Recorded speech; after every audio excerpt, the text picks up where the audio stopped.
What do you think toxic masculinity means? Give me a sentence or just 5 words. I'll shoot off. Good morning, everyone. Pleasure to be here with all of you. Toxic masculinity.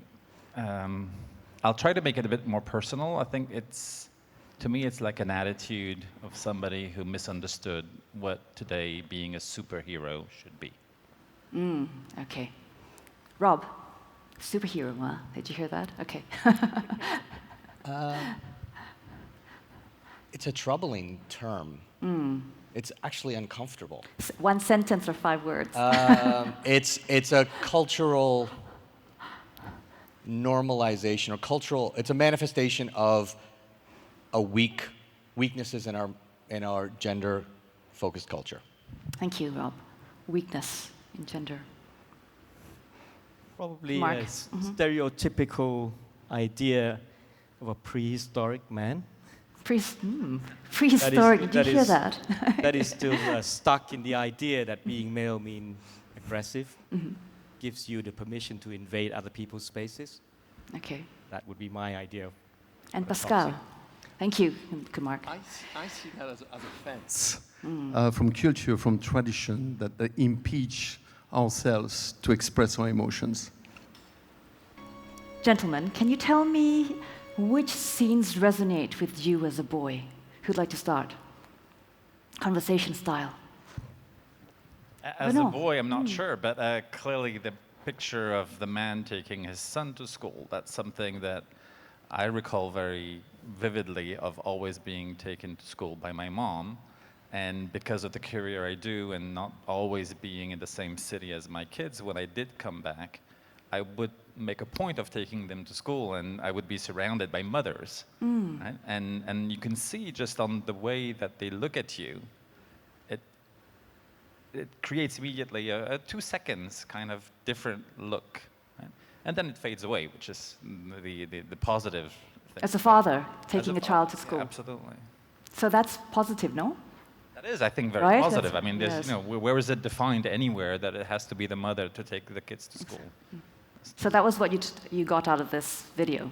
Okay, Rob, please.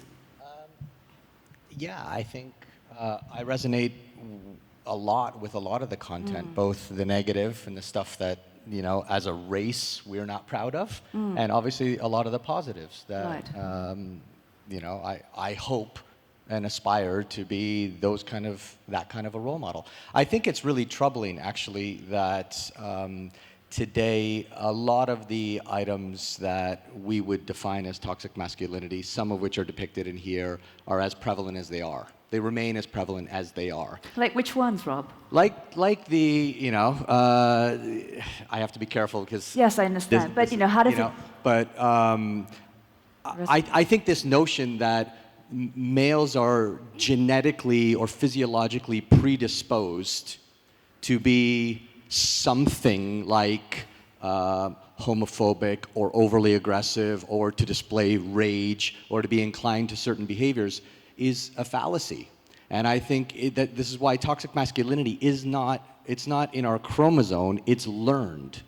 And because it's learned, it can be unlearned. And I think what we all aspire to do is to teach future generations to unlearn what has been the predetermined norm in society for centuries. And where is it learned from? Where was it learned from, good Mark? Your parents? How was your I would father? back it up by saying that some of the scenes you notice concerning the toxicity of masculinity is when you have men in a group. Yes. And you sense that there is peer pressure, a sort of competition to be more toxic than the person next to you as a kind of leadership. So I would back what he just said, which is that a lot of this is being learned through social conditioning, and therefore it can be unlearned. Pascal? Equally, you truly follow the mold. It's my father, my friends, boys will always be boys. And you get into that mold, you get a feeling if you don't follow that path, they're going to think you're different. Like, what were you like when you were a boy following other boys?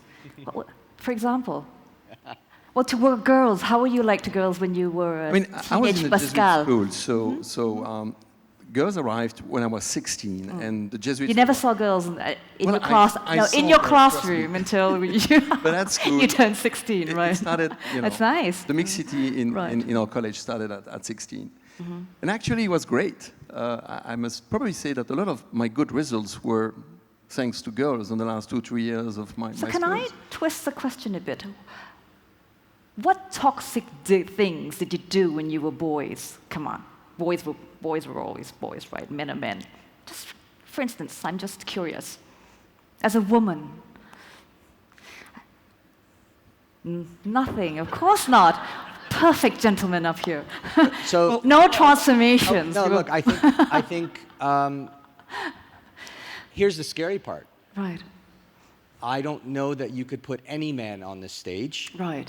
and them not having a story about it. Thank you. Can you please share that story short? So I think when we all declare our own hypocrisy, then it normalizes the situation such that we can then have an open conversation about how we then need to unlearn. Absolutely. And as a That's why we're consequence, I would argue, of course I used to talk about girls inappropriately. Of course I did. Like- and I'm embarrassed to say that as a man now, with a wife and 2 young boys, and it's my job, I think, to help break that system of those inappropriate things that I might have said when I've had too much to drink, or even casual comments about a woman's appearance. Often in a group setting, or because I felt this compulsion to fit in. So it came from a compulsion to fit in. It came from the rules of what a man should be, rather than coming from you. When Rob talked about unlearning, Right. I would go even further. I would say, let's not teach it. And I think that's where you're getting at, is that surrounding us, there are those social norms that we heard about earlier on the first speaker. And I think very often, even unconsciously, we're subjected to those. Right? So we have to, I think, adapt the other way around, being extremely proactive and conscious about them, and really fight them back. Because if we just leave it to a status quo, it will just be a reproduction.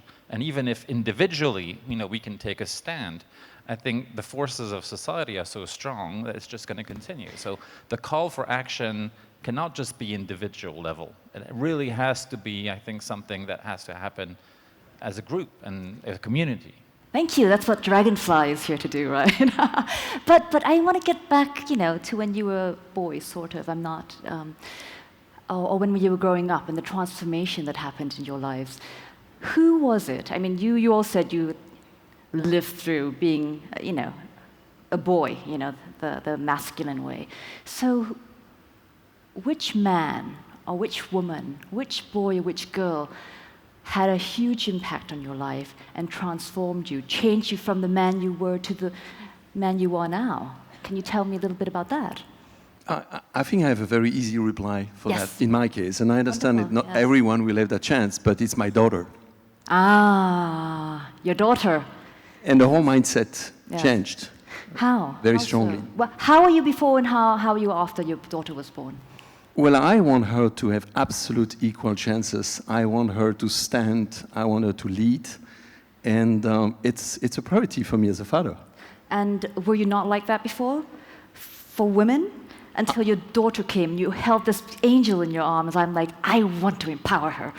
I think I already had but made before that- huge progress before, somehow. Right. Being exposed in business, working together in diverse board of directors with women, and having many women friends.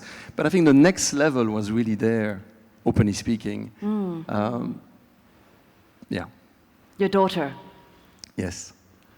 Daughters, girls. See, we make changes so easily for men. There we go. Well, Positive changes. I'm probably not going to answer the Right. question directly, but I As think you- I'll as you share wish. some experience just to give a perspective on things.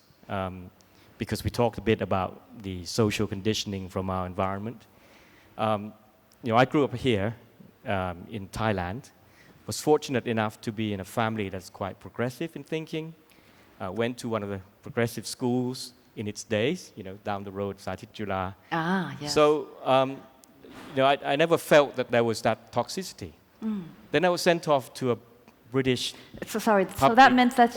all-male public school. Okay. And that was a period where you began to feel a lot of pressure because it was competitive. And, well, I can say this because the most popular and successful boy in our year is a man called Boris Johnson. Oh, Eton. Boris Johnson. Oh, my. Okay, so that was really masculine. Yeah, so that Okay. was very stereotypical, you know, your idea of yes. what a public school person is like. Like this? Couldn't Mark? Yeah. Although I don't recognize Boris Johnson from the picture. Exactly. I have to say. If all Well, he's doing the right pose, but if all good men could look like this and not be toxic, right? but yeah, some of the things Right. here Okay. would sort of resonate with the way we spend our time then. But then after that, I went to Oxford. Right. And, you know, Boris is actually quite a good friend of mine. Oh, okay. But we spent our Oxford days very differently. Famously or infamously, he was part of a club that did all sorts of things that is quite controversial. But, you know, I got himself into sort of student politics.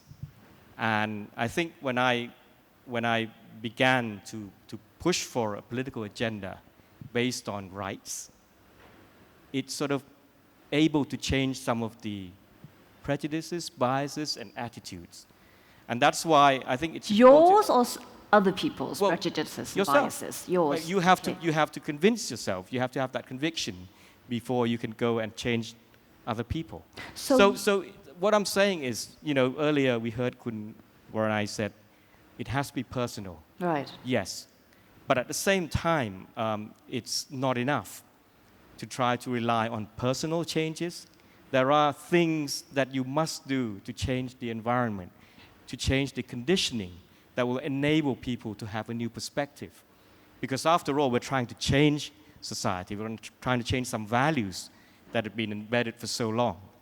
And there will always be people who will cling on to those values. And they will not accept the new thinking. And so you have to have leadership to change some of the conditionings and at the same time make this more personal at the same time. Rob, leadership, personal? Geez, leadership, personal. There isn't a singular person. My personal situation somewhat different, I think.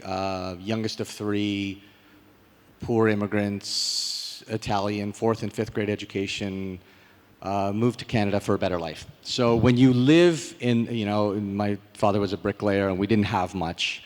So when you grow up with this bicultural context, at home there was this, you know, from a 3,000 person village in the hills of Italy, agrarian kind of upbringing, they didn't know any better. There were zero role models, pre-TV, pre-everything else. It was only what you learned in that very narrow, myopic. What did you learn? So I mean, you learn that there are very hard defined roles, many of which fall under this list, right? This is exactly what we need to call out: is that we cannot allow for ethnic or original biases to seep in. I believe this is a human, individual issue that manifests its worst characteristics en masse. And so seeing that, you know, manifest itself in many ways at home, and then living in a different context, as a child of an immigrant family, you're actually hypersensitive to all of the different cultures you're surrounded by. Right. And I think what I learned early on was, actually, I don't really fit in here, and I don't really fit in here, but I'm going to start paying attention to all of them, so I'm a little more sensitive to all of the conditions that exist around me. And I think that is just good socialization, hopefully, to ultimately prepare yourself to then be a somewhat positive contributor to society, to say proper messages to your peers, to actually hopefully set a role model example in a work context or whatever, and ultimately to be a decent parent. And that's ultimately how I measure my own success in this respect is that I have two young boys. They're 8 and 6. You know, you can't be what you can't see. And if I exhibit a lot of these behaviors that I firsthand saw, then I'm not breaking that cycle that we all collectively agree needs to be broken. Renaud, do you have kids? Yeah, I have two Yes, sons, thank you. a bit older than Rob. Are you trying to? How are you teaching them to be the new masculine type? And what is the new masculine type? Well, I have no idea what that means. And this is what right. bothers me a little bit, is Tell that me we always about try it. to have Yes. labels and put people in boxes and come up with concepts. Does this bother you? This? It does. Damn if you don't. It does, right? and I don't Okay. recognize anything in there Right. that makes sense to me. We had an all-boys school across the river from where my school was, and I always felt sorry for those guys because they came and they were so uncomfortable in interacting with girls, and they looked at them like in a zoo with a mirror, you know, like the glass window between them and us, and I was like, what's wrong with those people? And I think there's so much to say about the way that we are brought up, right? And going back to the question, you know, who influenced you? Right. Mm-hmm. I still recall this moment where because I never felt really part of this image that you have to be like this or like that. And that always amused me. I'm French, and as soon as I say this, people say, oh, France, so romantic. And I'm like, absolutely not romantic as a person. But again, that's it's a self-appreciation. Right. So maybe people will find, I'm sorry. And that's nice. Maybe I have Be a different romantic men, man. but, Women, we like romantic men, right? Don't we? Well, then talk to Okay. Rob, because I don't qualify. Okay, so who But transformed yeah, you? I mean, Who did you meet? I remember that transformed moment you? when my mom, I must have been in my, kind of late teens, and she told me one day that the moment where she felt more hurt was when she found an essay that we had to give back to school describing family. And when I had a bit like what we heard from Kungo earlier, when the father was the hero figure and the mother was always the one yelling at me because I was not doing this and giving me a hard time because I was not doing that, etc. And that really made me reflect, but who was at home taking care of us, right? And that injustice that was within me, and the fact that I had put it on paper and giving it to the teacher, I mean, she felt betrayed. And I felt so bad about this. And I always remember this when I'm with my kids, and I say, I really don't want them to be able to associate, specific predefined roles to either their mother or their father, and whoever is there, but then it becomes a proactive, and that's what really the point I want to drive in. We have to take this proactive drive of sometimes countering, maybe even sometimes artificially, but to make the point with those young minds so that they don't get polluted, and we don't transfer and pass on to the next generation that toxicity. So one has to be very conscious as a parent, right? And how are we doing? How are we teaching our boys or our girls consciously as a parent to allow them to be the boys they are? How are we doing that? Is this mailbox still relevant to today? Men should be men, right? Or should men be feminized now? Do we want feminine men? Do we? But what does that mean? Yes, what does that mean, right? I think we have to be careful, to overplay the influence of a single person, whether it's father, mother, or teacher. I think a lot of it still has to do with society as a whole and the values that we hold. Because after all, there's always pressure on everybody to fit in. Right. All right? Yes. And so this is not confined every to gender. the issue of sexism. Yes. Right. It concerns racism, it concerns all sorts of other issues. And there are two things that I would mention. The first is that I don't think that there should be or will be a new stereotype of what a man should be. This has to evolve. This has to be obtained by a new consensus in a way. But it will not be something that is going to be easy to put in the box. And as far should we even have a box is the question. Well, that's my point. I don't think that there should be one. But it's one that has to be defined based on the respect for other people, men or women. That's the first thing. The second thing is we talk about the gender issue. I'm sure we're moving to a stage where it's going to be beyond the issue of men and women. it's going to be a move towards a genderless. Right, fluid. Yeah, Right? Yes. fluid. You know, the issue of sexuality is not just going to be confined to men and women. And we have to now redefine the relationships between person and person, respecting the rights and the choices individuals make about sexuality.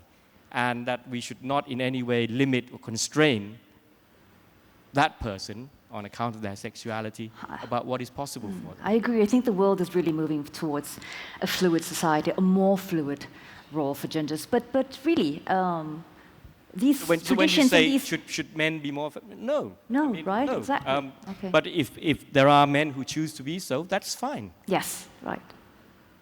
We should let people be whoever We should they want celebrate to be, right? diversity. Celebrate our diversity. Celebrate diversity and respect the diversity. So women are becoming so empowered now. How do you feel about that?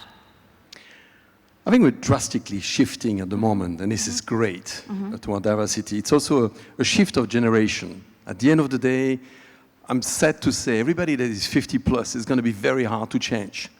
We're in the range of... Not true. Things change, but 30 to 50, we're really into this big question, and I think we're really, it's no longer lipstick service. We are walking the talk. It's truly happening. But below 30, I mean, I was asking my daughter, she's like, what do you mean defend equality? You know, they think it's natural, they think it's normal. I think anybody below 25 is already really cool about diversity, more and more. I think if I may be disruptive, in 10 years from now, Dragonfly will be irrelevant. Things are changing very, very fast. And when you talk about men and actually masculinity and the challenge, we have to be careful because there's huge social pressure today, socially. Pressures also with regards to the capacity to buy a house, to cater for a family on men at the moment. There's also pressure if we talk about sexuality. I mean, I'm 50. When I was 18, I had a one-pager. I kind of knew what it was all about. But anybody here opens the web and gets everything. So you have to be a Superman, you have to care for everything. So the stress on men is actually huge. Gets everything from the web, meaning what? You know, anything about sexuality, it's fireworks, right? you know, right. you have to be a Superman. So what does that do to men?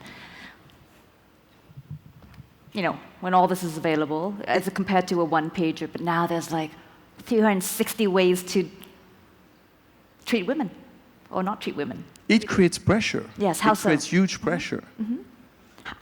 Tell me a little bit about the pressure.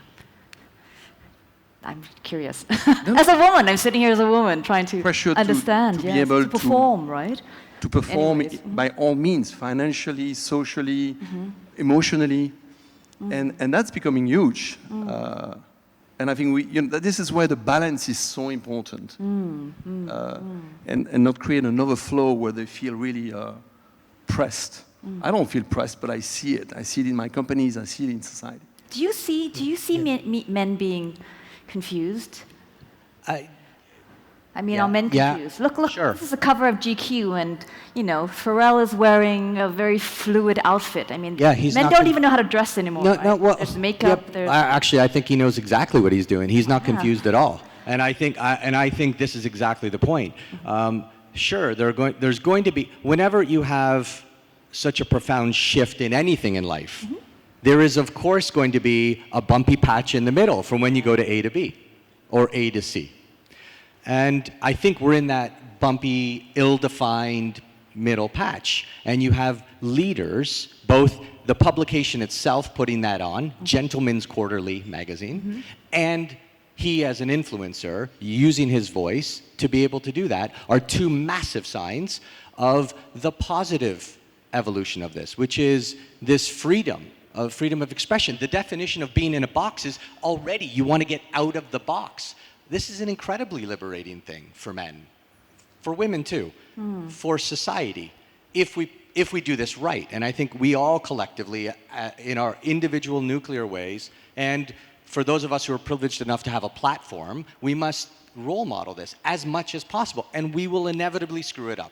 I will inevitably say something wrong. I will inevitably put my foot in my mouth. I'm very good at that as a person, and inevitably we are human beings and we're fallible. But over the arc of time, I think this thing will evolve. The problem is, at current projections, gender equality globally Full parity will take 200 years, based on every projection that you can find anywhere. 200 years. We're that far away. So while there is a movement, it is 200 years away. But here's the kicker, and I look at this as a business person. The single greatest unlock for socio and economic value creation on the planet is to give women an equal seat at the table. Today, that's quantified at $28 trillion. That's about 1.5 times the size of the economy of the United States. Who would not like 1.5 more Americas in the world economy?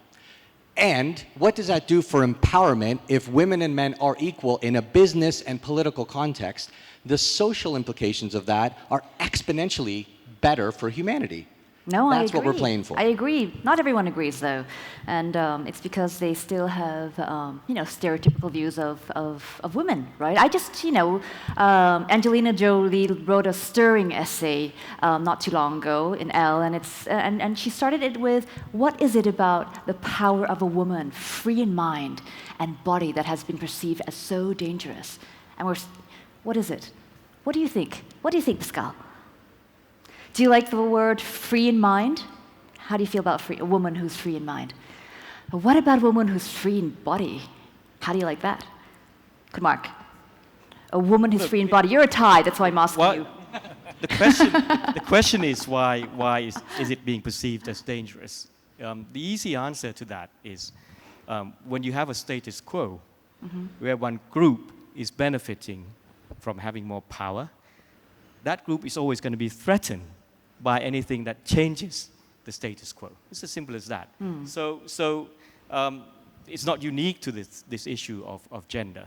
So when you have movements that want to change things, obviously the people who are part of the so-called the establishment, the people who are benefiting from the current system, is going to feel under threat. And there will be a backlash. And you see that everywhere now in the world. The Me Too movement was very powerful. Absolutely. But there's also a backlash.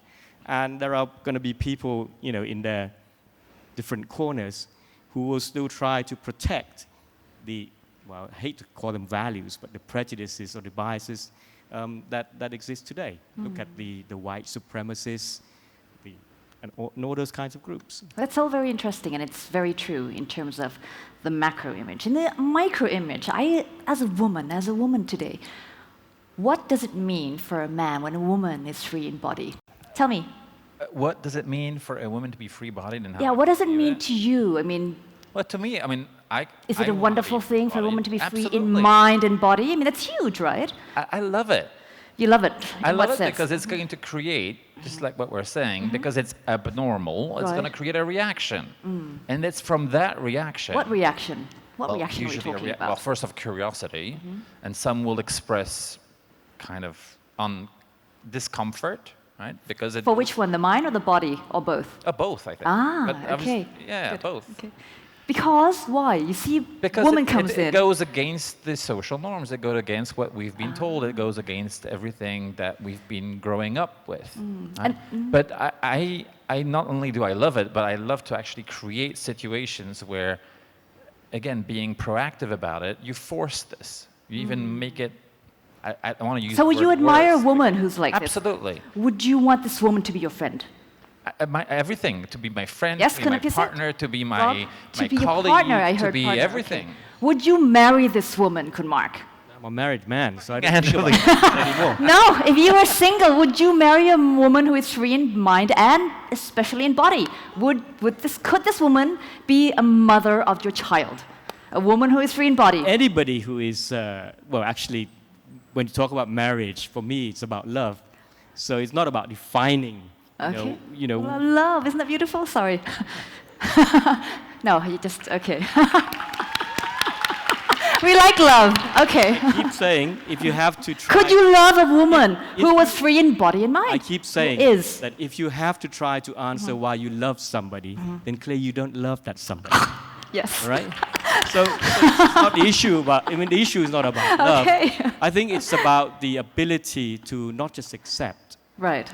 but admire an individual for being able to have freedom, whether it's in mind or in body. So, I love I'm all that. for celebrating freedom and individuality. And that's something that I hope everybody will do. Will it happen in Thai society, do you think? This We'll have complete to make freedom it and happen. acceptance. When it's not going to happen automatically. Right. We all have to make it. We will make it happen. We will make it happen. Pascal, how will you make it? What do you, looking at you, let me guess. Just kidding. No, I struggle with the sentence, right? You struggle. Tell me about it. Let me try to help you. I have been blessed in the Young President Organization to be surrounded by women that I'm proud to call friends, that are free in mind and body.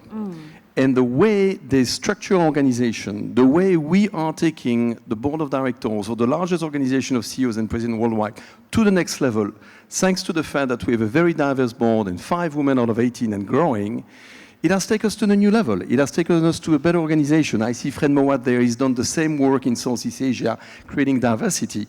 I think this is exactly what we need. I don't think any company, neither or any organization, neither any couple, is able to really live at full speed and have a great life without having anyone, men and women, being free in mind and body. No, I think that's wonderful. Thank you for doing so much for women, especially in YPO.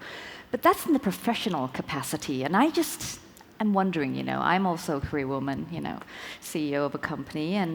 But I wonder, in my personal life, what would my husband, I know he's proud of me as a CEO, right, board of director, but would he be proud of me if I was a woman who was free in my body? That's all. That's why I'm asking you guys. No, I go and ask him. I don't know. But, Right? That's all. I mean, right? I think, going beyond, not only do I completely agree with what Mark said, but right. I think I want to, again, push it further in the sense that a couple to me is also, and the adventure that you take together in life, it's also about projecting something to the others, right? And if as a couple you can demonstrate that one doesn't have to be, like Pam said earlier, behind, right? But that there is no front and no back. There's always equality. And it doesn't matter that one is ahead one day and the other one is on the other one. What you want to show is that the couple goes and you use that love that you have for each other to really provoke, to make others think that what you can achieve and despite that, and of course there are going to be clashes, but that's part of life. And you move forward, right? And it's important for the kids that you raise together. It's important for the society in which you evolve. But I want to say that we cannot just enjoy it for our little own self-pleasure. I think it's really something that we have to think about, the image that it projects to society, and we all have a role to be change makers. And I think that can be a very powerful way of doing it. So you're saying love. I'm just hearing this as a woman, you said a lot of things, but as a woman, I hear this word. Can Mark, Renaud, love can help, right? If we allow them to be who they are, if we love them enough and allow them to be who they are, whether they're the women in our lives or the boys in our lives. Do you know that, and with everything that's happening now, women being so empowered, men being a little bit confused, our boys are also confused. Do you know that suicide rate for boys has increased 4 times higher than for girls? Second largest killer of boys between the ages of 18 and 39. Yeah, and do you know why? Apparently, according to research, it's because boys, are unable to express themselves the way women are. They're unable to. I think that what explains do you think? why we have a much shorter life expectancy. Women have a much shorter life. No, we have. Oh, okay. Yes, women live about Right. 6 years Right. longer than men on average. So, And that might be. and did you feel that way when you were young? Even now, can you fully express yourselves the way women can? So yeah, I Yes. think the conditions. Share your vulnerability. Sorry, yes, Rob. No, so and I sorry, think yes. this is exactly the point, Tick, because I think the conditions that would put people in a position where they would contemplate something so tragic are often due to the fact they have nobody to talk to, or they don't have enough compassion of people. And so the remedy is therefore, instead of treating the symptoms, you actually treat the root cause. And the root cause is exactly, it is love, it is compassion, it is warmth, it is empathy, it is open-mindedness, it is support, it is destigmatizing things which will ultimately lead to someone feeling that way down the road. So we have to get away from treating the symptoms while they need to be treated and do upstream at a society level, change the narrative around perceptions of young boys and girls such that they don't grow up into that stigma, so that never manifests itself a problem at an age when they're most vulnerable. Did you feel that way when you were growing up? Did you feel you couldn't express your vulnerabilities? You didn't have someone to share your deepest problems with? Depends on the problem. It's not. Men. Actually, it's not necessarily a bad thing. Right. Okay. I'm not a great fan of political leaders getting so emotional. Okay. And I think it depends. Weird, yes. In what capacity. We're running you're out of acting. time, gentlemen. Yes. But I think there is obviously pressure on men to sort of hold everything inside. And certainly when I was at Eton, that was one of the things that was clearly they tried to teach you. It's not always a bad thing if you can handle the pressure. But there are some who can't handle it, right? But then, as I say, it's not for everybody. So the thing that I think is important, I think the word that I was going to use is open-mindedness, and allowing people, to find their own characters, and accepting that we're all going to be choosing different paths. That's what we need to move towards a more equal society and with respect for each other. Let me just mention one thing, because you mentioned a report that worked out that it's going to take over 100 years for gender equality. To highlight one issue in the report that I read, I'm not sure if it's the same one, but there's an even bigger gender gap on artificial intelligence. Yeah. Okay. So that's important, because if you don't try to bridge that, things are going to be even worse in the future. Even worse. Yeah, because the artificial intelligence gender gap is bigger than the average gender gap. Well, thank you so much, gentlemen. We've run out of time, and I hope you've learned something on toxic masculinity, many different topics to cover under the big topic. Thank you so much for your time, gentlemen.